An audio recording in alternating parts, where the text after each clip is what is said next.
ये वाक़या ब्राज़ील के शहर री डी जेनेरो का है। शहर के बीचों बीच एक पुरानी खस्ताहाल इमारत खड़ी थी, जिसके बारे में मशहूर था कि वहाँ कई साल पहले एक खौफनाक कत्ल हुआ था। पुलिस ने फाइल बंद कर दी थी, कातिल कभी ना पकड़ा गया और इमारत को खामोश गवाह कहा जाने लगा। कई दहाइयाँ बाद एक नौजवान फोटोग्राफर मार्कोस ने उस इमारत में दाखिल होने का फ़ैसला किया। उसका मकसद सिर्फ एक फ़ोटो सीरीज़ बनाना था, जिससे वो अपनी नुमाइश में शोहरत हासिल कर सके।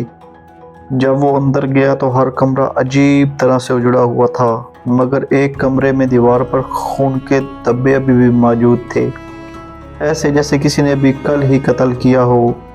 मार्कोस ने फ़ोटो खींची, लेकिन तस्वीर में कुछ ऐसा कैद हो गया जो उसने अपनी आंखों से नहीं देखा था। तस्वीर में एक औरत खड़ी थी, सफ़ेद लिबास में, उसकी आंखों से खून बह रहा था।